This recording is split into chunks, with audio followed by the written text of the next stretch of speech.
कहानी की शुरुआत में हमें एक आदमी को व्हील चेयर के ऊपर दिखाया जाता है जिसका नाम जैक है। जैक कंप्यूटर इंजीनियर है। उसकी गाड़ी का बहुत बड़ा एक्सीडेंट हुआ था, जिस एक्सीडेंट में उसने अपने पैरों के साथ साथ अपनी पत्नी और अपनी बेटी को खो दिया और अब वो इस बड़े घर में अपने डॉग के साथ अकेला रहता है। उसका डॉग बूढ़ा हो चुका है, वो चल नहीं सकता। वो डॉक्टर से बात करता है। डॉक्टर उसे साफ साफ कह देता है कि तुम्हारे डॉग की उम्र हो चुकी है, अब इसमें हम तुम्हारी कोई मदद नहीं कर सकते, उस पर कोई दवाई काम नहीं करेगी।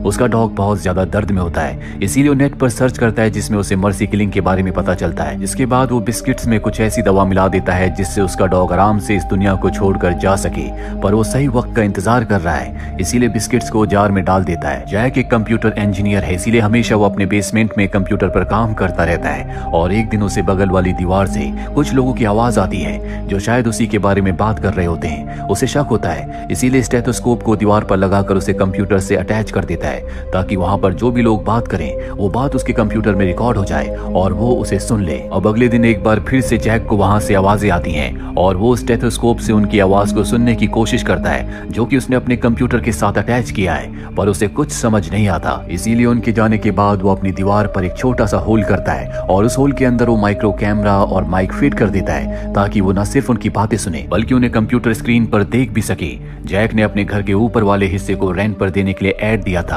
और अब यहाँ पर एक लेडी आती है जिसका नाम डेजी होता है। उसके साथ उसकी एक बेटी भी होती है। डेजी कहती है कि मैं तुम्हारे घर को रेंट पर लेना चाहती हूँ। जैक उसे ऊपर का हिस्सा रेंट पर दे देता है। इसके बाद डेजी अपनी बेटी के साथ इस घर में रहने के लिए आ जाती है। जैक नोट करता है कि डेजी की बेटी कभी बात नहीं करती और हमेशा घर में छुप जाती है, जो बात जैक को समझ में नहीं आती। यहाँ पर हमेशा डेजी जैक से बात करने की कोशिश करती है, उससे कई सवाल पूछती है और जब भी उसे मौका मिलता है वो घर में लाउड म्यूजिक चलाती है। जैक जल्दी डेजी और उसकी बेटी के साथ घुल मिल जाता है। जैक अब बेसमेंट में जाता है जहां पर वो अपनी स्क्रीन पर देखता है उस कैमरे से, जो कैमरा उसने अपनी दीवार पर लगाया है, कि बगल वाले घर में जहां से उसे हमेशा आवाज आती है वहां पर कुछ लोग जमीन में गड्ढा कर रहे होते हैं। साथ ही वो किसी बॉम्ब की बात कर रहे हैं जिसे वो क्रिसमस के दिन ब्लास्ट करेंगे, यानी कि यहाँ पर ये कुछ प्लान कर रहे हैं जिस प्लान को एक क्रिसमस के दिन अंजाम देंगे। अब यहाँ पर जैक देखता है कि डेजी भी उन्हीं के साथ है। दरअसल ऊपर छत के रास्ते उनके घर में चली गई थी।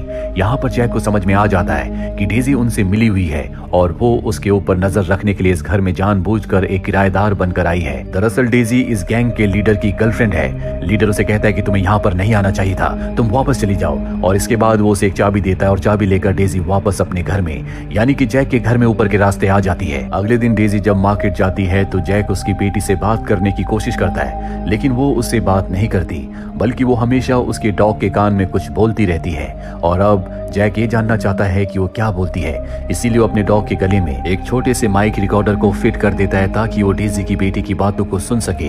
यहाँ पर जैक को पता चल चुका है कि उसके बगल वाले घर में जो जमीन में गड्ढा हो रहा है वो एक बैंक में रॉबरी के लिए हो रहा है, यानी कि वो जमीन के नीचे से सुरंग बना रहे हैं जो बैंक के ऊपर खुलेगी और ये एक ट्रॉली के जरिए सारा का सारा पैसा यहाँ से दूसरी जगह ट्रांसफर कर देंगे। जो ट्रॉली बहुत ही छोटी होगी।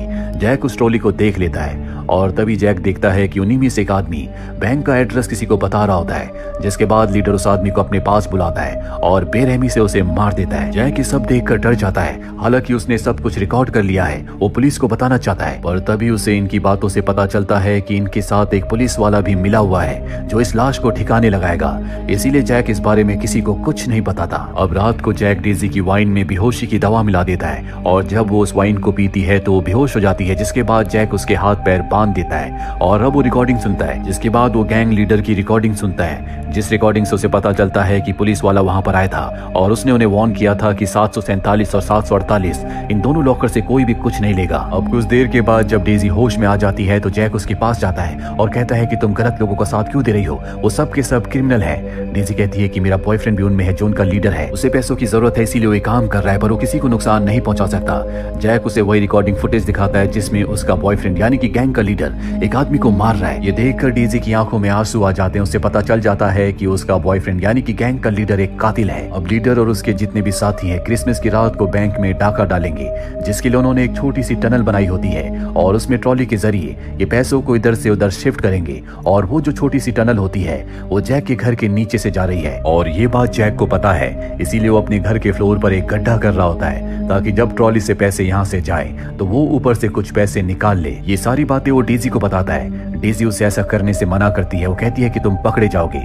पर जैक उसकी बात नहीं मानता। वहीं लीडर को और उसके लोगों को पता चलता है कि जहां पर वो टनल बना रहे थे वो गलत रास्ता है, इसीलिए इन्हें अपना रास्ता बदलना पड़ेगा। साथ ही उस ट्रॉली को भी बदल देते हैं जिससे पैसों को एक जगह से दूसरी जगह शिफ्ट करना चाहते थे। अब जिस बॉक्स का ये इस्तेमाल करेंगे ये ऊपर से बंद है, जिसका मतलब ये है कि जैक ऊपर से पैसे नहीं निकाल सकता, जिसकी वो बहुत वक्त से प्रैक्टिस कर रहा था। जैक का पूरा प्लान बिगड़ चुका है। अब रात को चुपके से फर्श के अंदर नीचे टनल में जाता है और पूरी टनल को चेक करता है, जहां पर उसे एक पानी का पाइप दिखता है जिसका वो मेजरमेंट लेता है। और तभी वो देखता है कि लीडर और उसका आदमी टनल के अंदर आ रहे हैं, इसीलिए वो छुप जाता है और उनके जाने के बाद बड़ी चालाकी से वापस अपने घर में आ जाता है, जहां वो देखता है कि डेजी की बेटी घर पर नहीं है। तभी उसकी नजर मॉनिटर पर जाती है, जिस मॉनिटर से वो रॉबर्ट्स को देखता है। वो देखता है कि डेजी की बेटी उस घर में है, लेकिन इस वक्त वहां पर रॉबर्ट्स नहीं होते, इसीलिए डेजी की बेटी वहां पर एक आदमी की घड़ी को उठा लेती है। और अब रॉबर्ट्स वहां पर आ रहे होते हैं, पर इससे पहले कि वो डेजी की बेटी को देखते वो स्टेयर्स के नीचे छुप जाती है। अब वो आदमी जिसकी घड़ी डेजी की बेटी ने ले ली है वो अपनी घड़ी को नीचे ढूंढ रहा होता है, पर इससे पहले कि वो डेजी की बेटी को देखता यहाँ पर वो पुलिस ऑफिसर आ जाता है जो इनका साथ दे रहा है। वो इन सबको एक कागज का टुकड़ा देता है जिस पर उन सभी लॉकर्स के नंबर होते हैं, जिन्हें खोलने के बाद अलार्म बज जाएगा। तुम्हें लॉकर नंबर 155 से कुछ डॉक्यूमेंट्स को लाना है जिनकी मुझे जरूरत है। इसके बाद इस सब के सब यहाँ से चले जाते हैं और अब डेजी की बेटी वापस आ जाती है, जिसमें जैक उसकी मदद करता है। दरअसल वो उसी टनल से नीचे गई थी जिस टनल से खुद जैक नीचे गया था, और अब जैक उससे वो घड़ी ले लेता है जो वहां से लेकर आई है। और अब डेजी के फोन पर उसी लीडर का कॉल आता है, और उसने अगर इस कॉल को रिसीव नहीं किया तो लीडर समझ जाएगा कि कुछ न कुछ गड़बड़ है। इसीलिए जैक डेजी से कहता है कि तुम्हें मेरी मदद करनी होगी, तुम उससे अच्छे से बात करो। वो उसकी मदद करने से मना कर देती है, जिसके बाद जैक उसकी बेटी की उसे रिकॉर्डिंग सुनाता है, जो रिकॉर्डिंग उसने अपने डॉग के गले में रिकॉर्डर लगाकर उसकी बेटी की आवाज को रिकॉर्ड कर लिया था। उसमें उसकी बेटी बता रही होती है कि वो लीडर, जो कि डेजी का बॉयफ्रेंड है, उसने 2 साल पहले मुझे बहुत गलत तरीके से छुआ था। जब भी मेरी मॉम आसपास नहीं रहती तो वो मुझे गलत तरह से छूता है, और आज से 2 साल पहले ही डेजी ने बात करना बंद कर दिया था। इसीलिए हमेशा वो घर में छुप भी जाती है, क्योंकि उसे हमेशा डर लगता है कि कहीं उसकी मॉम का बॉयफ्रेंड घर पर ना आ जाए। और अब ये सब सुनने के बाद डेजी पूरी तरह से टूट जाती है, उसे लीडर से नफरत हो जाती है और वो जैक की मदद करने के लिए तैयार हो जाती है। वो फोन रिसीव करके उससे अच्छे से बात करती है, जिससे उसे कोई शक नहीं होता। और अब वो रात आ जाती है जब इस सब के सब बैंक में रॉबरी करने वाले हैं। वो रॉबर्ट्स नीचे टनल में बॉम्ब लगा देते हैं ताकि ब्लास्ट करके बैंक के अंदर जा सके, लेकिन इससे पहले कि बॉम्ब को ब्लास्ट कर दे, जैक नीचे टनल में जाता है और बॉम्ब को पानी के पाइप के साथ लगाकर खुद वो बैंक के फ्लोर को तोड़कर उस रूम में चला जाता है जहां पर लॉकर्स हैं। वो 747 लॉकर को खोलता है जिसके अंदर पैसे होते हैं, और वहां से पैसे निकाल कर वो वापस आ जाता है। जिसके बाद रॉबर्ट्स बॉम्ब को ब्लास्ट करते हैं, जिससे पानी का पाइप टूट जाता है, अंदर पानी आना शुरू हो जाता है। रॉबर्ट्स टनल से होते हुए उस जगह पहुंच जाते हैं जहां से वो बैंक के अंदर यानी कि उस रूम में जाएंगे जहां पर लॉकर्स हैं। उन्हें बिल्कुल भी शक नहीं होता कि बैंक का जो फ्लोर है वो इनके बॉम्ब से नहीं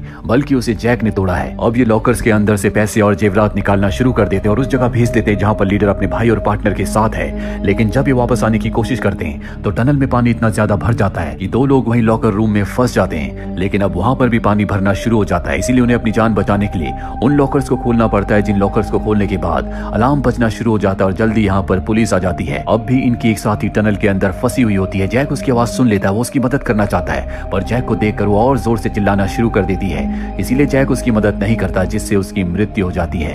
वहीं लीडर अपने भाई और पार्टनर के साथ सारे पैसे जेवरात लेकर इस जगह से निकल चुका है। अब जैक अपने घर से बाहर जाता है जहां पर पुलिस की गाड़ियां होती है। वो पुलिस को बताता है कि मेरे घर में पानी भर रहा है। पुलिस उसके घर पर आती है, लेकिन पानी भरने की वजह से उन्हें कुछ समझ में नहीं आता। यहाँ पर वो पुलिस ऑफिसर भी होता है जो उन रॉबर्स के साथ मिला हुआ है। वो जैक से उसका नंबर मांगता है, लेकिन जैक अपना नहीं बल्कि डेजी का नंबर दे देता है। और यहाँ पर पुलिस ऑफिसर को उस पर शक हो जाता है, इसीलिए उसके जाने के बाद यहाँ पर गैंग लीडर आता है जो कि अपने आप को पुलिस वाला बताता है। हालांकि जैक को पता है कि वो पुलिस ऑफिसर नहीं है, लेकिन वो उसे अंदर आने देता है, क्योंकि अगर उसने उसे अंदर नहीं आने दिया तो वो उसे मार देगा।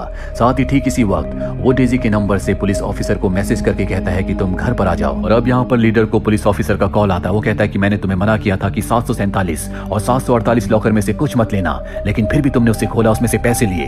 दरअसल ये उसके खुद के लॉकर्स होते हैं और यहाँ से पैसे उस लीडर ने नहीं बल्कि जैक ने निकाले होते हैं। लीडर गुस्से में पुलिस ऑफिसर का कॉल कट कर देता है और अब वो जैक से पूछता है कि इस घर में कौन कौन रहता है। जैक बताता है कि यहाँ पर मेरी एक टेनेंट यानी कि किराएदार और उसकी बेटी रहती थी, लेकिन वो दोनों एक दिन पहले यहाँ से चले गए और तभी डेजी की बेटी वहाँ पर आ जाती है, जिससे जैक का झूठ सामने आ जाता है। लीडर समझ जाता है कि जैक उससे झूठ बोल रहा है, इसीलिए वो अंदर जाता है जहाँ पर वो डेजी को देखता है जो गहरी नींद में होती है, क्योंकि जैक ने उसे नींद का इंजेक्शन लगाया है। अब वो बाहर आकर जैक से कई सवाल पूछता है। जैक उन सभी सवालों के गलत जवाब देता है, जिससे लीडर को गुस्सा आ जाता है। वो उसकी व्हील चेयर पर लात मारता है, जिससे वो नीचे गिर जाता है। इसके बाद उसके सभी साथी जैक को बहुत बुरी तरह से मारते हैं और ठीक उसी वक्त डेजी के मोबाइल पर पुलिस ऑफिसर का कॉल आता है। वो कहता है कि मैं घर के बाहर हूँ। यहाँ पर पुलिस ऑफिसर को लगता है कि ये सब के सब आपस में मिले हुए हैं जो उसे धोखा दे रहे हैं।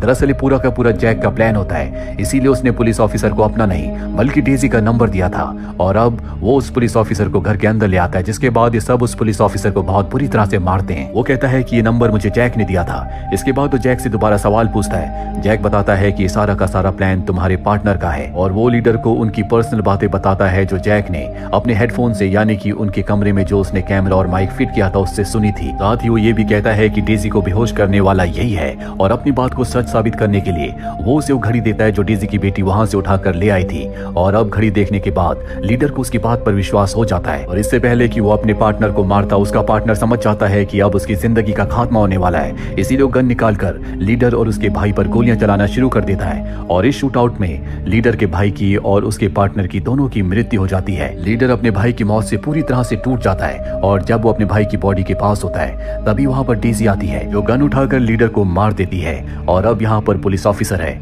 वो कहता है कि मैं तुम्हारी मदद करूंगा। वो इन तीनों की बॉडी को अपनी गाड़ी की डिक्की में रखता है। इसके बाद वो जैक से कहता है कि मुझे पता है कि तुमने लॉकर से पैसे लिए हैं, वो पैसे मुझे लौटा दो। जैक पैसे देने से साफ साफ मना कर देता है। साथ ही उसे वो वीडियो दिखाता है जिसमें पुलिस ऑफिसर लीडर और उसके साथियों से बात कर रहा है और अब पुलिस ऑफिसर के पास यहाँ से जाने के अलावा कोई रास्ता नहीं है, पर जाने से पहले वो जार से बिस्किट निकाल कर खा लेता है। ये वही बिस्किट है जो जैक ने अपने डॉग के लिए बनाए हैं। अब पुलिस ऑफिसर गाड़ी लेकर यहाँ से निकल जाता है। रास्ते में बिस्किट अपना असर दिखाना शुरू कर देता है, जिससे पुलिस ऑफिसर की मृत्यु हो जाती है और उसकी गाड़ी का एक्सीडेंट हो जाता है। वहीं हमें जैक और डेजी को दिखाया जाता है जिनके ऊपर अब कोई खतरा नहीं है और अब ये मिलकर अपना एक नया परिवार बनाना चाहते हैं।